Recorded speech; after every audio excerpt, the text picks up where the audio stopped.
Have you ever loved someone so much that you stopped existing without even dying? I don't mean the kind of love you see in movies, the glittering, effortless kind that fades as soon as the lights come on. I'm talking about the kind that consumes you quietly, the kind that makes you erase yourself. Piece by piece, until the mirror shows their reflection instead of your own. Thank you for being here tonight. Before I begin, if it's not too personal, may I ask where you're joining from? And what time is it, wherever you are? Sometimes I like to imagine all the small clocks in different corners of the world, ticking together as stories like mine are told in the quiet. My name is Gloria Robinson, and once upon a time, I was a wife who thought love meant sacrifice. I gave up everything for my husband Charles, my ambitions, my friends, even my own voice. He was the center of my orbit, and I revolved around him like some faithful moon that never questioned the sun's pull. Charles wasn't cruel in the beginning.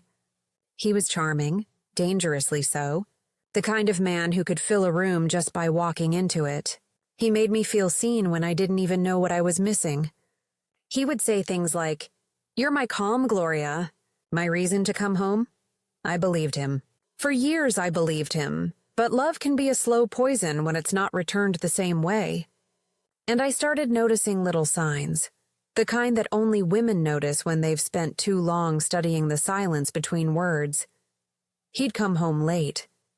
He'd smell like perfume that wasn't mine. And when I asked, he'd smile, that small, cutting smile, and say, "Don't be insecure, Gloria. You overthink everything." So I stopped asking questions. I folded the doubt inside me like laundry, neatly and quietly, until it became part of my routine. There were nights I'd wait by the window, pretending to read, the clock crawling toward midnight, my tea going cold. The headlights would finally sweep across the wall, and I'd hear the front door creak. He'd walk past me without a word, without a glance. I'd whisper, "You're home late," and he'd mumble something like, "Work ran long. Work." That word became a wound I stopped touching. I remember one winter night. I think it was raining. He'd been gone for almost 3 weeks. I told myself he was busy, that maybe I was being unfair. But a part of me already knew. I went to bed early that night, but I couldn't sleep. The pillow felt too cold, the sheets too big. So I got up, put on my old sweater, and sat in the living room staring at the photos on the wall. Us smiling in the early years, me standing a little behind him, always just slightly out of focus. That night, I whispered into the silence, "If I disappeared tomorrow, would you even notice?" The answer came a week later. Because I did disappear. We'd had an argument, small, stupid, about nothing really. He'd snapped at me for something about dinner, and I'd said, "If you're this unhappy, maybe I should just leave." He didn't even look up from his phone when he said it. "Maybe you should." That sentence tore through me quietly. No shouting, no drama. Just finality, like a judge stamping a paper, so I left. I didn't pack much, just a small bag, my mother's pendant, and the photograph of us on our wedding day. I told myself I'd come back when he realized what he'd done, when he called, when he missed me. But days turned into weeks. No call, no message, nothing. At first I thought maybe he was too proud. Maybe he needed time, but then I saw him. I was standing outside a bookstore one afternoon when I saw Charles, my Charles, stepping out of a cafe, laughing, his hand gently placed on a woman's back as he opened the door for her. She was younger, effortlessly beautiful, and she looked at him the way I used to, like he hung the stars. It felt like the world slowed down, like I was watching from underwater. He looked happy, freer, lighter.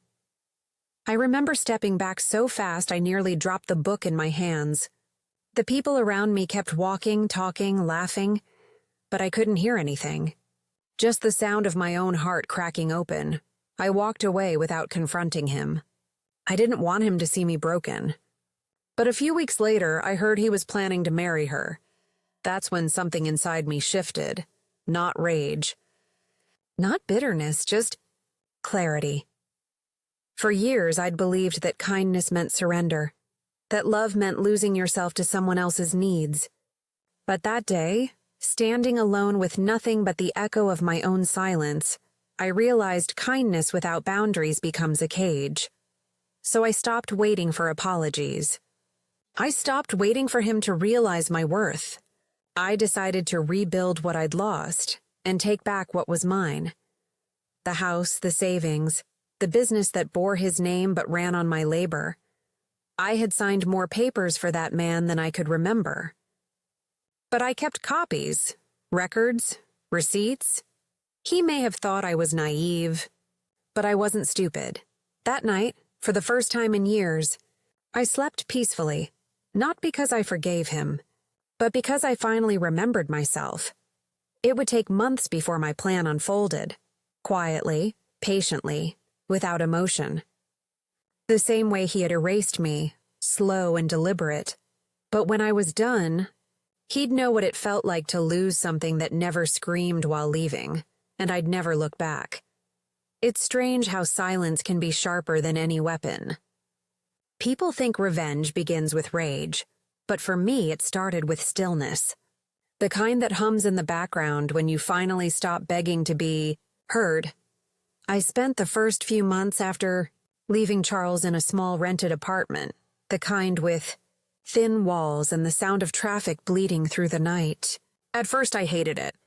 The city felt too alive, too indifferent. But after years of living in his carefully controlled world, the noise began to sound like freedom. I started working again. I took small consulting jobs. Nothing fancy, but it paid the bills. People who once looked at me as Charles Robinson's wife now called me Mrs. Robinson, the woman who gets things done. Every time I heard that, I felt something return to me. Something he had quietly stolen. My confidence. But behind that calm surface, I was planning. Not impulsive revenge. No, that's for people who want satisfaction. I wanted justice, balance. I wanted him to feel the quiet, gnawing emptiness he had left me with. You see, Charles had built his empire on appearances, a real estate business, sleek and successful. But what most didn't know was that half of his investments and the initial funding for his expansion came from my inheritance. When we married, I brought stability, not glamour. I managed the early paperwork, the logistics, the clients who trusted him because they trusted me first. I had signed property deeds, tax documents, contracts, all of it. And I had copies. He once told me, "You're too soft, Gloria. Business isn't for people like you." He was wrong, because softness doesn't mean weakness. It just means patience. I began by reconnecting with old acquaintances, lawyers, accountants, people who owed me quiet favors from the early days. I didn't tell them everything. I just asked small questions, gentle inquiries. I smiled when they offered to look into something for me. One of them, Marianne Wells, a lawyer I'd helped years ago, met me for coffee one morning. She had the same calm sharpness she'd always had, the kind of woman who could read a person before they even spoke. She looked across the table and said softly, "You're building something, Gloria." "I can see it in your eyes," I smiled. "Just reclaiming what's mine." Marianne didn't ask for more. She simply nodded, as if she understood the unspoken story between my words. Within weeks, I had gathered every legal thread that tied Charles's fortune to me. Every joint account, every shared signature, every tax form with my name on it. It was all there, hiding in plain sight. He had made one mistake. He never legally removed my name from the foundation of the company, assuming I wouldn't notice or understand. But I noticed. The next step wasn't about money. It was about timing. Revenge, I realized, is like gardening. You plant seeds in silence, water them with patience, and wait for them to bloom when the season turns just right. And the season began to turn the day I received a letter. An invitation. Actually, to a charity gala hosted by Charles and his new wife. Elaine Foster, Elaine, the woman from the cafe. The invitation was printed on thick, expensive paper, the kind that smelled faintly of perfume. It arrived by mistake, sent to my old address. Maybe fate wanted me to see it. At first I laughed. The universe has a cruel sense of humor. But then I realized this was my moment. I didn't plan to crash the event dramatically. No, that would be too loud. Too easy. I'd attend as a donor, quietly, in a tailored black dress and pearls that once belonged to my mother. I'd stand in the same room as him, not as the ghost he left behind, but as someone reborn from the ashes of his indifference. The night of the gala, I remember every detail. The soft murmur of expensive conversation, the glint of crystal glasses, the laughter that bounced too easily off the marble floors. Charles was there, of course. Older, heavier, with that same self-assured smirk. Elaine stood beside him, glittering in silver, her hand resting possessively on his arm. When he finally saw me, his face froze for just a second, then rearranged itself into polite shock. "Gloria," he said, his voice careful, almost courteous. "I didn't expect—" "I know," I interrupted gently. "You never do," he blinked, caught off guard. Elaine smiled uncertainly. "I didn't stay long. I didn't need to. Sometimes the most powerful thing you can say is nothing." That night, I made sure to leave behind one small envelope with my name on it, addressed to the event's sponsors and organizers. Inside was a simple legal statement, a formal notice asserting partial ownership of several properties under Robinson Holdings Ltd. It wasn't public, not yet. But it was enough to start a quiet ripple through the right circles. A few weeks later, the first cracks appeared. Charles's lawyer called him. The bank froze one account for discrepancies. Some clients pulled out, uncertain about the legal stability of his assets. Elaine was seen arguing with him in a restaurant, her voice rising, his patience thinning. The empire he built on my silence was beginning to shake, and all I had done was whisper. Meanwhile, I kept my distance. I started volunteering at a local community center, teaching financial literacy to women who'd been through divorces or abandonment. Most of them came with broken stories just like mine. They didn't need pity, they needed tools. And I gave them that. Every week more women joined. They brought their notebooks, their coffee mugs, their courage, and slowly I began to feel something softer growing inside me again. Not love, not even forgiveness, but peace. One afternoon, while I was teaching, Marianne called. "You've done it," she said quietly. "You'll get everything you're owed. Maybe more." I didn't smile. Not yet. Because I didn't want what was owed. I wanted what was earned. A few months passed before Charles finally reached out. His message came through an assistant. Polite, formal, cold. He wanted to meet, to discuss certain matters. I agreed. We met in a neutral office. White walls, glass windows, no warmth. He looked smaller somehow. The arrogance was still there, but dulled. His hair had grayed. His eyes carried sleeplessness. He began with small talk, the kind people use to delay truth. "You look well, Gloria." "I am," I said simply. "I suppose you've been busy," he added, almost smiling.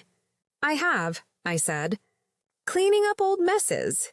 The silence between us was heavy, not angry, just full of unspoken years. He tried to shift the conversation toward compromise. He offered settlements, reassurances, even nostalgia. But I didn't want pieces of what he built on my back. I wanted him to remember what it felt like to be powerless. So I leaned forward and said quietly, "You know, Charles, you always thought kindness made me weak. But it's the only reason you're sitting here today instead of facing public disgrace. I'm not cruel. I just learned not to be blind." He exhaled slowly, his jaw tightening. For the first time in years, he had no words. When I stood to leave, he said almost pleadingly, "Gloria, do you ever think about what we had?" I paused. Then I said, "All the time. It reminds me how far I've come." And I walked out, without looking back. The next few weeks unfolded like the final act of a quiet play. Charles's company dissolved gradually. The lawsuits, the settlements, the financial strain. Elaine left him soon after. She was never built for storms. And me? I kept going. Not with triumph, not with celebration, just quiet purpose. I donated a large portion of what I recovered to the community center, establishing a fund for women rebuilding after betrayal. When the first plaque was placed on the wall, it didn't bear my full name.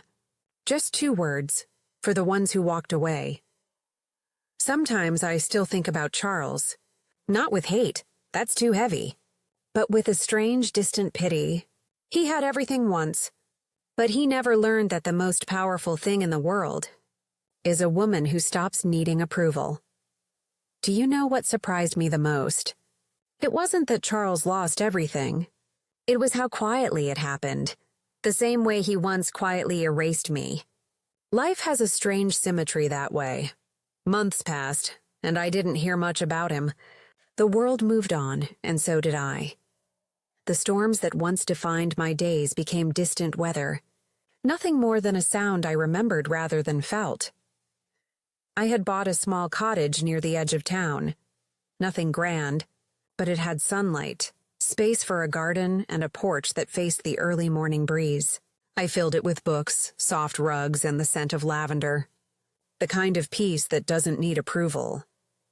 Every morning I'd brew my tea and sit by the window. Sometimes I'd see the reflection of my younger self, that woman who waited at the window for a man who never came home. She doesn't wait anymore. She smiles, nods, and disappears with the first light. I had built something simple yet strong, a quiet life with meaning. My community classes had grown. The small group of women I'd once taught now managed small businesses, art studios, local cafes. They'd bring me updates, laughter, homemade food. One of them, a shy young woman named Hannah, once said, "Miss Gloria, you don't just teach us money, you teach us how to stand tall again." I remember smiling softly. Then I've done enough. But stories, even the quiet ones, have a way of circling back. One afternoon while leaving the center, Marianne called me. Her tone was calm, but I could sense the weight behind her words. "Gloria," she said, "Charles has fallen ill. It's serious. He's asking to see you." I froze, not out of fear but out of memory. I hadn't said his name out loud in months. I didn't hate him anymore, but neither did I owe him anything. Still, something deep inside me, maybe closure, maybe compassion, made me say yes. The next day, I drove to the old part of the city. His home, our former home, had been sold. He now lived in a small rented apartment, barely furnished, a shadow of the empire he once flaunted. When I entered, he was sitting by the window, thin, pale, wrapped in a blanket. The confident man I once knew was gone. What remained was just a quiet echo. He turned, his voice trembling. "Gloria, you came." "Yes," I said. "I came." For a long while, neither of us spoke. The silence was heavy but not cruel, just filled with everything time had taken and left behind. Finally, he whispered, "I was wrong." I didn't answer. He continued, his words uneven. "I thought control was power, that love was something you owned. But when you left, I realized it was never me who had the strength."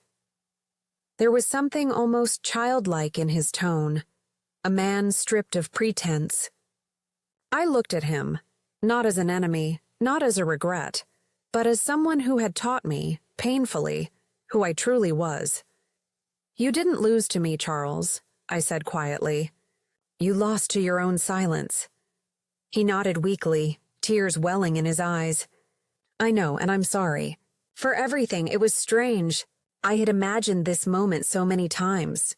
Him broken, me victorious. But standing there, I didn't feel triumph. I felt release, like exhaling a weight I didn't know I'd still been carrying. Before I left, he asked, "Do you ever miss it? The life we had?" I smiled faintly. Sometimes, but I miss the person I was before you more, and I'm finally getting to know her again. He closed his eyes and whispered, "You always were stronger than me." For the first time, I believed him. When I walked out, the air felt light. I didn't look back, not out of defiance, but because there was nothing left to see. Over the following weeks, word spread quietly that Charles had passed away. No drama, no scandal, no headlines. Just a short obituary in the paper. Charles Robinson, beloved husband and businessman. I smiled softly at that line. The world always simplifies what it doesn't understand. At the community center, the women held a small gathering that evening. They didn't know the details, but they sensed the weight I carried. We lit candles, not for him, but for closure, for peace. After everyone left, I stayed behind, sitting alone under the dim lights. The silence was comforting. I whispered to the empty room. "You took everything from me once, Charles. But you also gave me something, the chance to rebuild myself without you." That night I slept deeply, no dreams, no ghosts. Months passed and the center continued to grow. Donations poured in and we expanded our programs. Legal advice, small business grants, counseling. Marianne joined as a board member. Hannah became our project manager. The plaque that once read "For the ones who walked away" now had a second line beneath it. And found themselves on the way. It became more than just a community project. It became a movement. Women from across town started writing letters, sharing stories of quiet bravery, loss, and survival. Some sent pictures of new homes, new beginnings, new lives, and in every word I could feel echoes of my own. Sometimes I'd drive by the street where my old house once stood. It looked different now. New paint, new people, new laughter. I didn't feel anger anymore. Just gratitude. That life had moved on, and so had I. One evening, as the sun dipped low, I sat on my porch watching the sky burn gold. A soft breeze carried the scent of jasmine. In that stillness, I thought of every version of myself I'd been. The hopeful young wife, the broken woman in the rain, the one who learned to stand again. They were all part of me, but now I was whole, and maybe that's what real revenge is. Not destruction, not payback, but peace. Because peace is something no one can steal, buy, or fake. That night, I wrote a short letter, one I never intended to send. "Charles, I forgave you long before you asked. Not because you deserved it, but because I needed the space where bitterness once lived. You taught me that love without respect is just noise. I hope wherever you are, you finally understand silence. The kind that isn't cruel, but free." I folded it neatly, placed it in my journal, and never opened it again. Years later, when I turned 70, the community center held a small ceremony in my honor. They called it the Robinson Foundation for Renewal. I laughed when I saw the name. Life really does have its own sense of irony. During the ceremony, Hannah asked if I wanted to say something to the young women sitting in the front row. Some smiling, some wiping tears. I stood there for a long moment, feeling the weight of everything that had brought me here. Then I said softly, "They thought my kindness made me weak. But kindness was my sharpest weapon. It let me heal without hating, build without bitterness, and walk away without looking back. If you ever find yourself choosing between revenge and peace, choose peace. It lasts longer." There was silence after that. Not the heavy kind, but the beautiful kind. The kind that fills a room when truth finally lands where it belongs. Afterward, As the lights dimmed and people hugged me goodbye, Hannah came up to me and whispered, "You know, Miss Gloria, sometimes silence really does speak the loudest." I smiled. "Yes, darling, especially when it's honest."